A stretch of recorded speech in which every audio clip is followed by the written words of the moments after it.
ഖത്തറിൽ നടന്ന ഒരു സ്റ്റേജ് പ്രോഗ്രാമിൽ മോഹൻലാൽ പാടിയ ഗാനം സോഷ്യൽ മീഡിയ ഏറ്റെടുക്കുകയാണ്.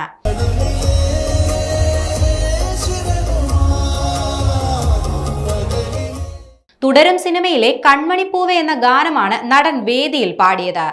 കുറച്ചു കഴിഞ്ഞപ്പോൾ കാണികളും അദ്ദേഹത്തിനോടൊപ്പം പാടാൻ തുടങ്ങി. സോഷ്യൽ മീഡിയയിൽ ഈ വീഡിയോ ഇപ്പോൾ ട്രെൻഡിംഗ് ആണ്. ഖത്തറിൽ ലാലേട്ടന്റെ കത്തിക്കൽ എന്ന കുറിപ്പോടെയാണ് ഈ വീഡിയോ സമൂഹമാധ്യമങ്ങളിൽ പങ്കുവച്ചത്.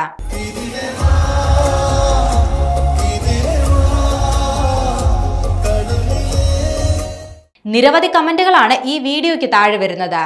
എല്ലാവരും ഒരുപോലെ മോഹൻലാലിന്റെ പാട്ടിനെ ഏറ്റെടുക്കുകയും ചെയ്തു. അതേസമയം 2025 മോഹൻലാലിന് ഭാഗ്യവർഷമായി മാറിയിരിക്കുകയാണ്. തുടർച്ചയായ പരാജയങ്ങൾക്ക് ശേഷം 5 വമ്പൻ വിജയങ്ങളാണ് മോഹൻലാൽ ഇതുവരെ നേടിയത്. കണക്കുകൾ പരിശോധിക്കുമ്പോൾ മോഹൻലാലിന്റെ കേരള ബോക്സ് ഓഫീസിലെ ഇതുവരെയുള്ള നേട്ടം 250 കോടിയിലധികമാണ്. എമ്പുരാൻ, തുടരും, ഹൃദയപൂർവ്വം എന്നീ പുത്തൻ റിലീസുകൾക്ക് പുറമെ ചോട്ടാ മുംബൈ, രാവണപ്രഭു എന്നീ സിനിമകൾ വീണ്ടും തിയേറ്ററിൽ മോഹൻലാലിന്റേതായി റീ റിലീസ് ചെയ്തിട്ടുണ്ട്.